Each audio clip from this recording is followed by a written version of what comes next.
al profesor Pablo Díaz y posteriormente la gente de Paysandú también expone y después abrimos el espacio de preguntas. Bueno, muchas gracias. Gracias a la Asociación Ambiental por la invitación. Nosotros venimos de la sede de Tacuarembó, tenemos un equipo que se llama Núcleo de Estudios Rurales.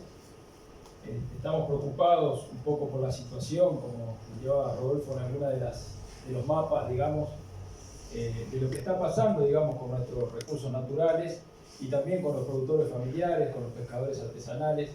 Y ya que la universidad está en el territorio, sería interesante que los vecinos, los ciudadanos y también los productores, los pescadores, golpearan las puertas de la universidad para reclamar cuáles son sus intereses, cuáles son sus necesidades, para que la academia se comprometa con estos temas, que realmente, digamos, son temas que uno piensa que son temas locales, en realidad son temas que hacen a todo el país e incluso a toda la región. Por eso también me alegro de que haya aquí vecinos, hermanos de la Argentina preocupados por esta misma cosa.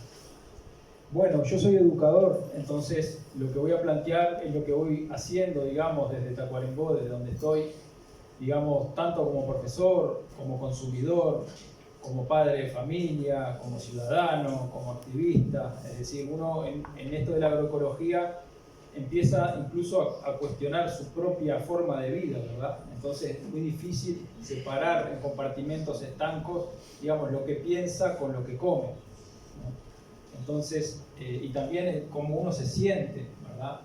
Porque uno al vivir en un lugar siente ese lugar o siente que echa raíces en ese lugar y empieza a querer ese lugar. Y empieza a quererlo el lugar y empieza a conocerlo. Y a veces uno al conocerlo también empieza a defenderlo, ¿verdad? Y bueno, y también defendemos nuestro cuerpo, el cuerpo de nuestra familia, de nuestros vecinos, de nuestra comunidad. Por eso la agroecología nos cuestiona a nivel vital a cada uno de nosotros y no solamente desde el punto de vista cerebral. Nosotros, ¿dónde vivimos? Vivimos, como planteaba Rodolfo, en una zona privilegiada del planeta, ¿sí? Que tiene praderas naturales, ¿sí? Que tiene este nombre raro que capaz que a algún productor le resulta extraño, el bioma, ¿no? Ese conjunto de paisajes, digamos, que son los del bioma Pampa, ¿no? Que abarcan, como se puede ver ahí en el mapa, la mitad sur del Río Grande del Sur, abarca todo el Uruguay. Somos el único país que es solo bioma Pampa, que es solo de los pastizales del Río de la Plata, ¿verdad? Al norte del Río Negro, los campos del norte, al sur del Río Negro, los campos del sur. Pero también, como pueden ver en el mapa, ahí se ve también, digamos, en la Argentina, ¿no? Cómo está una parte de Misiones, una parte de Corrientes, no se ve Misiones, una parte de Corrientes, de Entre Ríos, de Santa Fe, de Córdoba, hasta una parte de San Luis, de La Pampa, la provincia de Buenos Aires, ¿no? Todos estos pastizales del Río de la Plata, ¿sí? Compartimos la misma preocupación y mantenemos de alguna manera desde hace muchos años un cierto equilibrio entre una ganadería, ¿sí? Y un campo natural, que más o menos conservamos ese tapiz natural, que al decir de Daniel Panario es nuestro Amazonas, esas 400 gramíneas nativas. Capaz que alguien de la ciudad viene y dice, ahí no hay nada, ahí hay un vacío ecológico, pero sin embargo cuando conocemos lo que hay en ese tapiz natural hay un Amazonas, que incluso no hay estudios de impacto ambiental para romper ese Amazonas.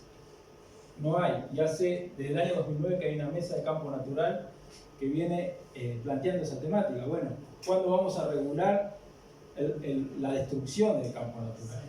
¿Verdad?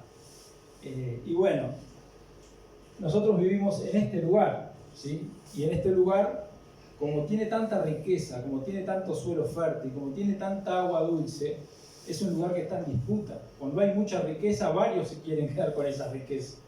Y bueno, América Latina ya es vieja la historia de la conquista, ¿verdad? Cambian los conquistadores.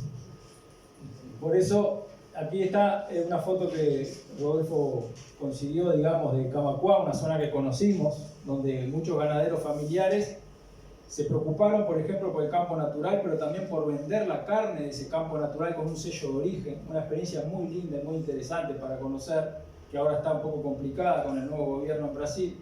armar su propio frigorífico, tener un sello que vendían la carne de oveja en Porto Alegre, diciendo, bueno, esta carne salió con una trazabilidad de tal lugar, de tal productor, y por eso tiene un valor. Y era comerciado no para un pequeño grupo de personas con mucho poder económico, sino en un precio popular. Y en este mismo lugar, la minería, tratando de hacer un mega emprendimiento. Por eso acá hay un cartel que dice preservación del río Camacuá, no a la minería de Chumbo.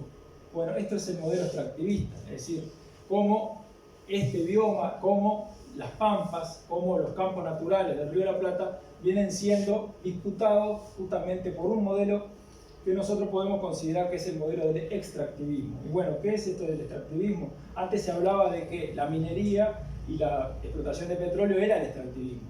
Era ese modelo de destruir, digamos, determinados recursos de suelo para sacar determinadas riquezas. Hoy en día se habla de este extractivismo no solamente a nivel de estos rubros, sino también de la agricultura de gran escala, ¿verdad? Donde también, digamos, hay una destrucción muy importante de recursos naturales y de otros rubros que están concentrados, como vamos a ver ahora, en algunas de las cosas que brinda esta naturaleza. Porque de alguna manera lo que estamos haciendo es subsidiar el uso del agua y subsidiar el uso de nutrientes. Es decir, la agricultura de gran escala y la forestación se llevan en esos troncos, se llevan en esos granos una cantidad de riquezas del suelo que no pagan. En Argentina está calculado que por año se pierden alrededor de $1.000 millones de nutrientes que no se pagan y que no recompone el propio agricultor.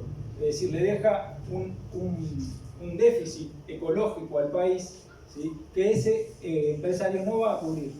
Y que el que va a cubrir ese déficit económico va a ser el propio país, porque queda más pobre de como estaba antes de esa agricultura, antes de la soja o antes de la forestación. Por lo tanto, los países, digamos, que son principalmente los países centrales y los países emergentes como China, Brasil, que son los dueños de estas grandes empresas, tienen una deuda ecológica con nosotros, con los países o con los pueblos o con las clases sociales que están siendo perjudicadas por este vacío, por este despojo económico y ecológico.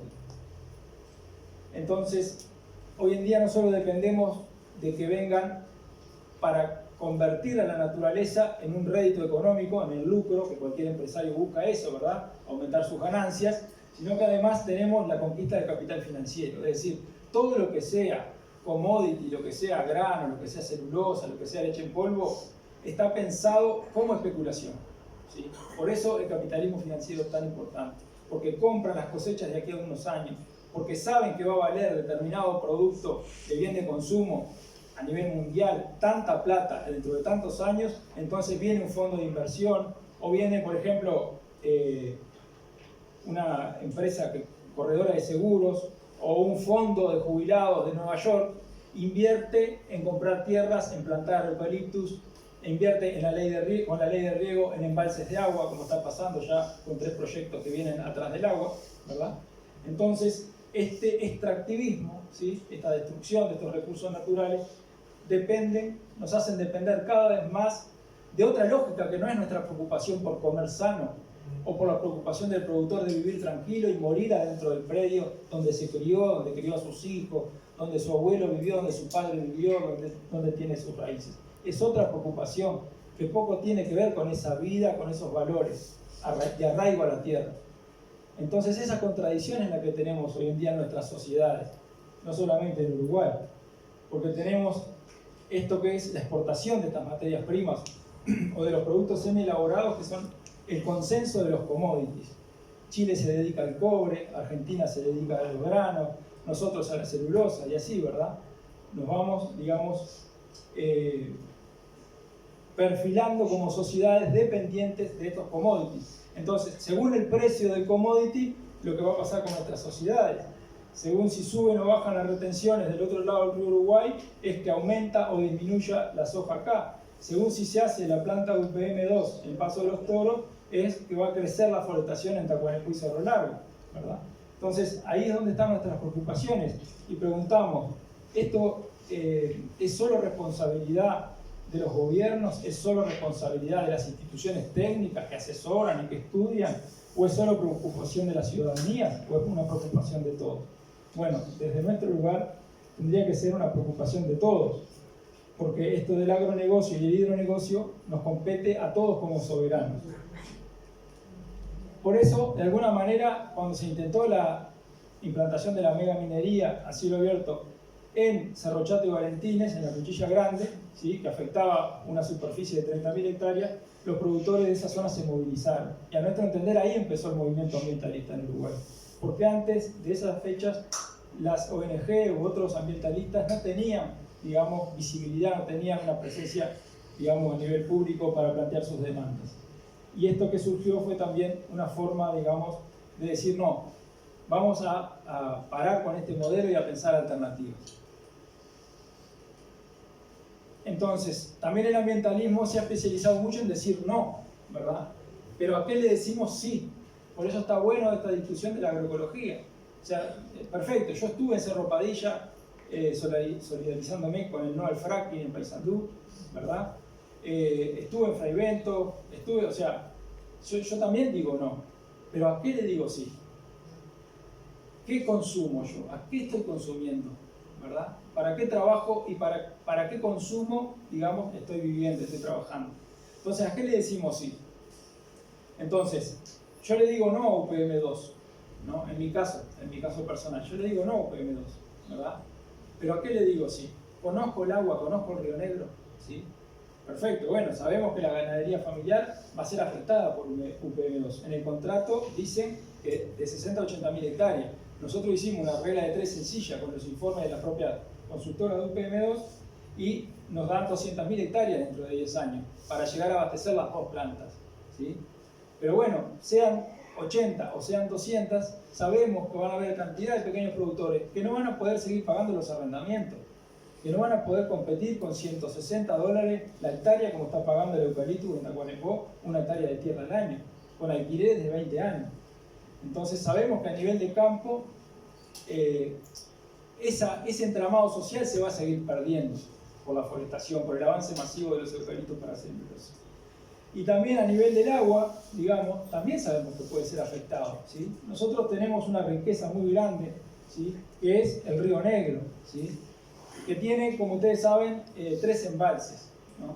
Entonces, en uno de los embalses se quiso aumentar la cota de 80 a 81 metros, digamos, hasta donde llega la inundación, y la gente se movilizó y dijo no, ¿sí? Pero bueno, ¿a qué dice sí? Bueno, quizás la gente más vinculada a San Gregorio Polanco, el balneario, dice sí al turismo, por ejemplo, ¿verdad?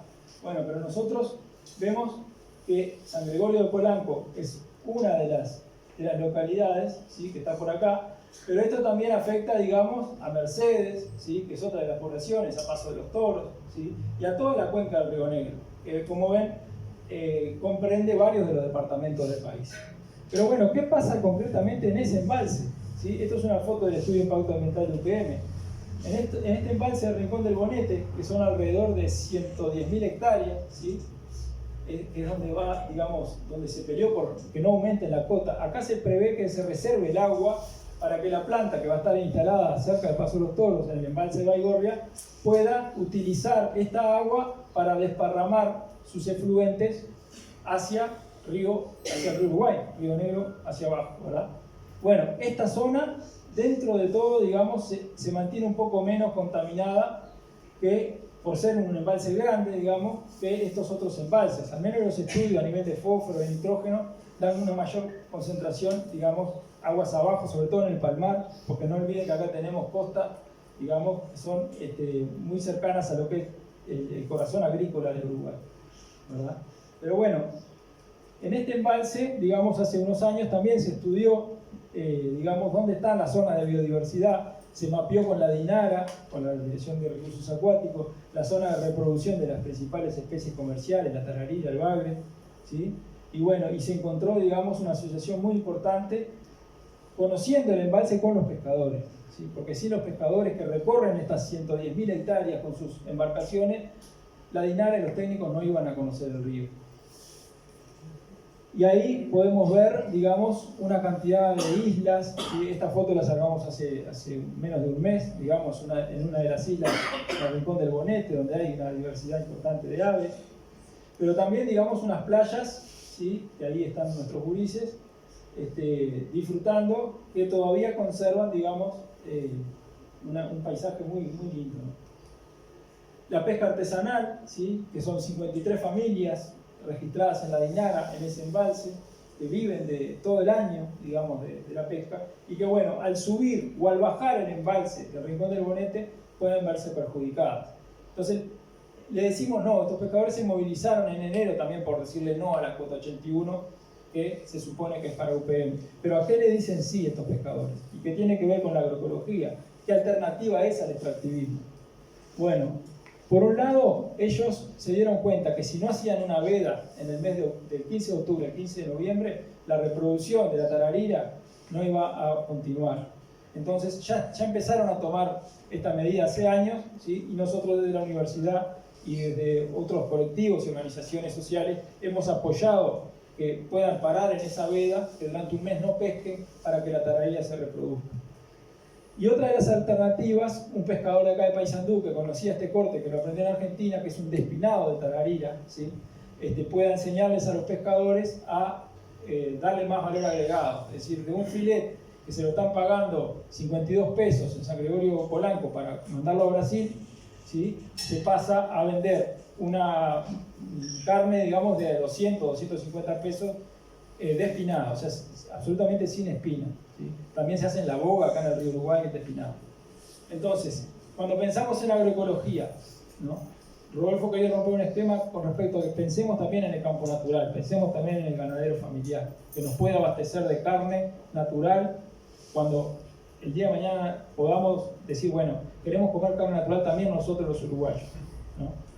Pero también otro esquema que podemos romper es que en el agua, en la pesca, a pesar de los plaguicidas, a pesar de la presión que tiene el río y los ríos para los pescadores, también podemos generar valor, ¿sí? Podemos pensar en la soberanía alimentaria y podemos también defender con una alternativa nuestros recursos, ¿sí?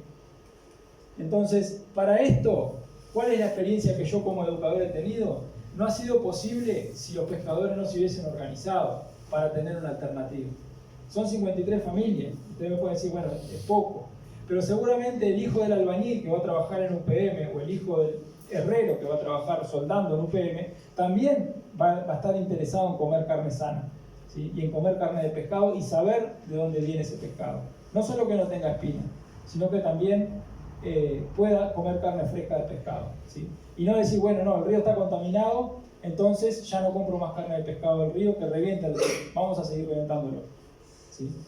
Entonces, si generamos pequeños colectivos, como se han generado en todo el país, u organizaciones sociales como la Asociación Ambiental de Salto, seguramente vamos a seguir conociendo nuestros recursos naturales y vamos a poder seguir recuperando el valor que tienen nuestros recursos para nuestra alimentación. Si no, no vamos a estar cumpliendo con los objetivos de la agroecología, ¿verdad?